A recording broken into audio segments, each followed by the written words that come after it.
हाय, आप सभी का पढ़ो और सीखो में स्वागत है।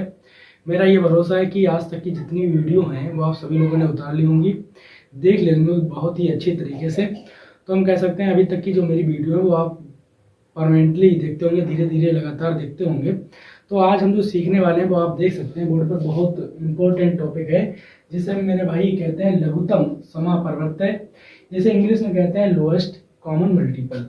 अगर हम इसकी बात करें लघुत्तम समापवर्तक को शॉर्ट में क्या कहते हैं, तो इसे मेरे भाई हम इसे लासा कहते हैं। क्या कहते हैं इसे मेरे भाई? लासा कहते हैं। अगर हम इस इंग्लिश को शॉर्ट में लिखना चाहें तो हम कह सकते हैं इसे हम लिखते हैं LCM।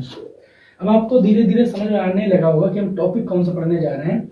लासा का पढ़ने जा रहे हैं और मेरे भाई कौन सा पढ़ने जा रहे हैं हम? LCM का। अगर इन शब्दों के ऊपर हम जाएं तो ये शब्द कुछ ना कुछ कहते हैं। लघुत्तम का मतलब मेरे भाई होता है छोटा। लघुत्तम का मतलब होता है मेरे भाई छोटा। और जो समा अपवर्त्य है ना, ये दो शब्दों से मिलकर बना है, जिसका एक शब्द है सम और दूसरा शब्द मेरे भाई है अपवर्त्य। अपवर्त्य सम का मतलब होता है बराबर, बराबर, या तो हम कह सकते हैं उभयनिष्ठ। उभयनिष्ठ, उभयनिष्ठ। अपवर्तक का मतलब होता है गुणज, या तो इसका दूसरा अर्थ होता है गुणांक। अभी बात करेंगे धीरे धीरे क्या क्या इनको कहते हैं। तो लोएस्ट का मतलब भी होता है छोटा, या तो हम कह सकते हैं न्यूनतम। कॉमन का मतलब होता है उभयनिष्ठ या बराबर, जो सम में हो। मल्टीपल का मतलब मेरे भाई होता है गुणांक या तो फिर गुणज। अगर हम बात करें बराबर की तो हम कह सकते हैं जैसे अगर आपका दोस्त और आप हैं तो आप में ऐसे कौन से गुण हैं जो बराबर के हैं, तो उसे बराबर कहते हैं। लेकिन दूसरा शब्द बराबर के ही कौन दे रखा? उभयनिष्ठ। उभयनिष्ठ का मतलब मेरे भाई ये है कि ऐसे कौन कौन से गुण हैं जो दोनों में शामिल हैं। तो जो दोनों में शामिल हों वही गुण आपके क्या कहलाएंगे? उभयनिष्ठ कहलाएंगे। तो हम कह सकते हैं कि सम का मतलब होता है बराबर, अपवर्तक का मतलब होता है गुणज। गुणज का मतलब ये होता है किसी भी संख्या, मतलब कोई आपके पास संख्या है ना, तो आप देखें कि दो हमारे पास, तो दो का जो दो मेरे पास संख्या है ना मेरे भाई, तो ये दो ऐसी कौन कौन सी संख्या है जो दो उसे पूर्णतः विभाजित कर देता है। तो अगर हम साफ शब्दों में कहना चाहें तो गुणज का मतलब होता है मेरे भाई पहाड़ा। किसी भी संख्या के आप अगर गुणज लिखना चाहते हैं तो उस संख्या के आप उठाकर पहाड़ा लिख दें, वही आपके क्या कहलाएंगे? गुणज कहलाएंगे। तो आप देखेंगे दो के जो गुणज होंगे मेरे भाई वो होंगे दो, दो एकम दो, फिर मेरे भाई 4 होंगे, फिर 6 होंगे, फिर 8 होंगे, फिर 10 होंगे, और इसी प्रकार से अनंत होंगे। अगर आपको इसके ऊपर विस्तृत जानकारी चाहिए है कि हम किस प्रकार से किसी संख्या के गुणज निकालते हैं या क्या क्या कहते हैं, तो आप बैक वीडियो देख लें। तो हम कह सकते हैं किसी भी संख्या के अगर आप गुणज निकालना चाहते हैं तो आप उसी संख्या का पहाड़ा पढ़ दें, भाई आपके क्या हो जाएंगे? गुणज हो जाएंगे। तो हम कह सकते हैं कि हमारे पास जो गुणज या गुणांक यही होते हैं जो पहाड़ा किसी संख्या का हम पढ़ते हैं। लेकिन मेरा मकसद ये है कि हम इन्हें पढ़ते क्यों हैं, ऐसी इसमें क्या खासियत है जो हम मुझे इसे पढ़ना जरूरी है। तो हम कह सकते हैं इसका मेरे दैनिक जीवन में बहुत प्रयोग है। हम जितने लोग हैं इसका अधिकतम यूज करते हैं, जैसे मासा पाए उसका भी यूज करते हैं और इसका भी यूज करते हैं। तो पहले हम सीख लेते हैं कि एलसीएम होता क्या है, उसके बाद ये देखने वाले हैं कि ये कहाँ कहाँ प्रयोग होता है दैनिक जीवन में। तो आप इसे उतार लें, अगर आपने नहीं उतारा है तो हम साइड में हट जाते हैं।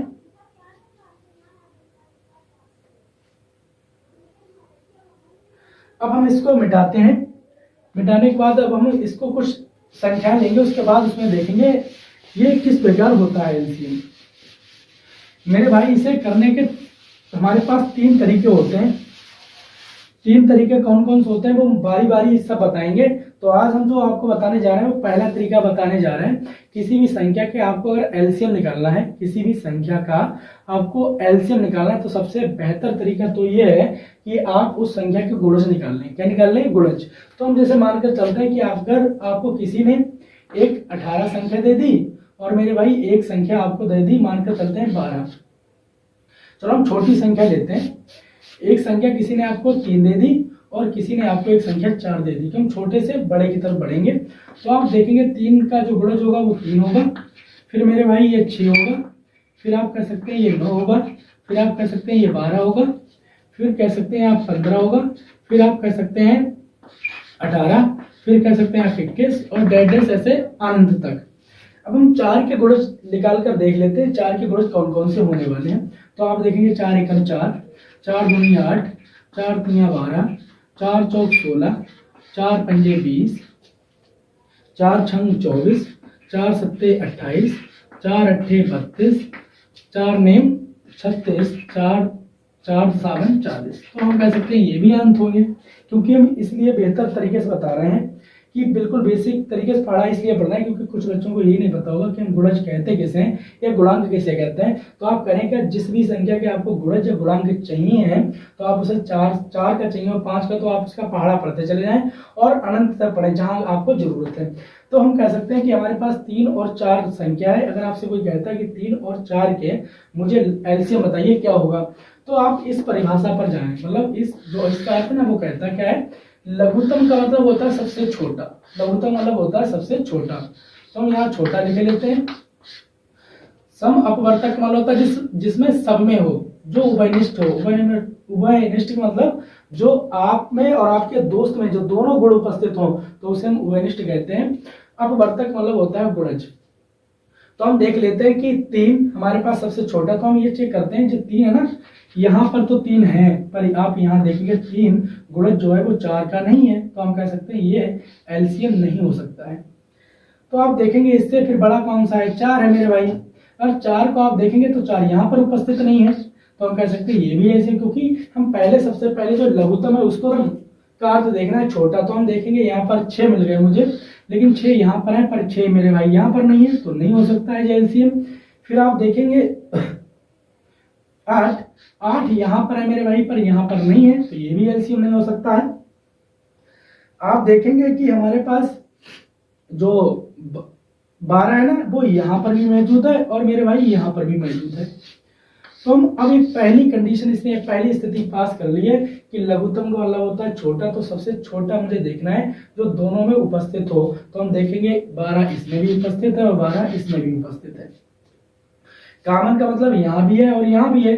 मल्टीपल का मतलब ये होता है क्या 3 इस 12 को विभाजित करता है, क्या 4 इस 12 को विभाजित करता है। तो आप देखेंगे 3 12 को विभाजित करता है, 4 12 को विभाजित करता है। जब तीनों स्थितियां ये पास कर दे, कोई भी 2 संख्याएं आप लें और 2 संख्याओं के आप गुणज लिखें, जब वो तीनों स्थिति पास कर दे, लघुत्तम की, उभयनिष्ठ की और अपवर्तक की, इन तीनों को जो पास कर दे वही आपका जो कहलाएगा वो आपका मेरे भाई क्या कहलाएगा, वो कहलाएगा आपका लासा।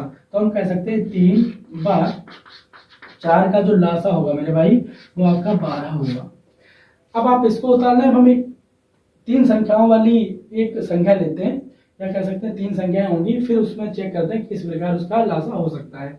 तो अब आप देखेंगे हमारे पास 8 12 और 16 है। फिर आपसे कोई ये कह देता है कि मुझे 8 12 और 16 का मुझे एलसीएम बताइए, लासा बताइए क्या होगा। तो मैंने आपको बताया कि आप सबसे पहले 8 के क्या कर लें, गुणनखंड कर लें। तो हम 8 के गुणनखंड करेंगे मेरे भाई, तो हो जाएंगे 8 16 24 और मेरे भाई 32 40 48 और 56 और डेढ़ पता नहीं कहां तक। 12 के हम चेक करेंगे तो 12 24 36 48 60 और एक और लेना चाहें तो हम कह सकते हैं 72 और डेढ़। अब आप 16 के देखें तो 16 32 48 64 80 और डेढ़। तो हम कह सकते हैं कि जो लासा निकालने की प्रक्रिया है वो आप इन्हीं तीनों शब्दों में छिपी हुई है। लघुत्तम का मतलब होता है सबसे छोटा। तो आप देखेंगे सबसे जो छोटा है हमारे पास वो 8 है, पर यहाँ पर है, पर इन तीनों में नहीं है। ये बात और आप ध्यान रखना कि जो लासा होगा वो आप सबसे बड़ी संख्या देखें, तो आप देखेंगे 8 12 और 16, वो 100% जो लासा होगा वो 16 से बड़ा होगा। कुछ भी सही, लेकिन मेरे भाई वो जो लासा होगा उसका वो 16 से बड़ा होगा। तो आप कह सकते हैं कि जो हमारे पास 16 है तो ना तो वो 12 हो सकता है ना वो 8 हो सकता है, लेकिन हम कह सकते हैं 16 तो हो सकता है। तो आप देखेंगे 16 यहाँ पर मौजूद है, पर यहाँ पर कोई भी ऐसा अंक नहीं है, कोई भी ऐसी संख्या नहीं है जिसमें 16 उपस्थित हो। तो हम कह सकते हैं 16 फिर लासा नहीं हो सकता है। फिर हम देख सकते हैं 24 को, तो आप देखेंगे 24 यहाँ पर भी है, यहाँ पर मौजूद है, पर यहाँ पर कहीं पर मौजूद नहीं है, तो हम कह सकते हैं 24 भी नहीं होगा इसका लासा। फिर आप देखेंगे 32, हम 32 को चेक करके देखते हैं तो 32 यहाँ पर तो मौजूद है, यहाँ पर भी मौजूद है, पर मेरे भाई यहाँ पर नहीं मौजूद है, तो हम कह सकते हैं ये भी नहीं होगा लासा। अब हम चेक कर लेते हैं 40 को, तो आप देखेंगे 40 यहाँ पर मौजूद है और यहाँ पर भी नहीं मौजूद है, ना यहाँ पर मौजूद है, तो हम कह सकते हैं कि जो 40 होगा वो भी लासा नहीं होगा। अब आप देखें 48 को, तो हम कह सकते हैं कि 48 यहाँ भी है और यहाँ भी है और यहाँ भी है। तो आप देखें कि इसने पहली और दूसरी स्थिति पास कर ली है। तो आप देखेंगे सबसे छोटा मिल गया मुझे, तीनों में उभयनिष्ठ भी मिल गया, और उसके साथ साथ अपवर्तक मतलब होता है क्या, गुणज है। तो आप देखेंगे 8, जो 8 है ना, जो हमारे पास 48 है ना मेरे भाई, वो 8 का गुणज है। आप देखेंगे जो 48 है ना, वो 12 का गुणज है। आप देखेंगे जो 48 है ना, वो 16 का गुणज है। तो हम कह सकते हैं इसने तीनों स्थितियां पास कर ली। तो जो संख्याएं तीनों स्थितियों को पास कर लेगा वही क्या कहलाएगा, लासा कहलाएगा। क्या कहलाएगा, लासा। तो आप देख सकते हैं कि हमारे पास जो लासा होगा वो मेरे भाई कितना होगा, 48 होगा। तो इस प्रकार से आप किसी भी संख्या के बहुत ही आसानी से आप लासा निकाल सकते हैं। अब हम इसके कल क्वेश्चन देखेंगे और इसकी जो 2 विधियां रह गई हैं कि किस प्रकार से 2 विधि और तरीके से हम सवाल को कर सकते हैं। अब आप इसी प्रकार मेरे साथ बने रहिएगा, हम धीरे धीरे मैथ सीखने की तरफ बढ़ते हैं। तो यहीं पर हम अपनी क्लास को समाप्त करते हैं, कल इसी टाइम मिलेंगे। जय हिंद, जय भारत।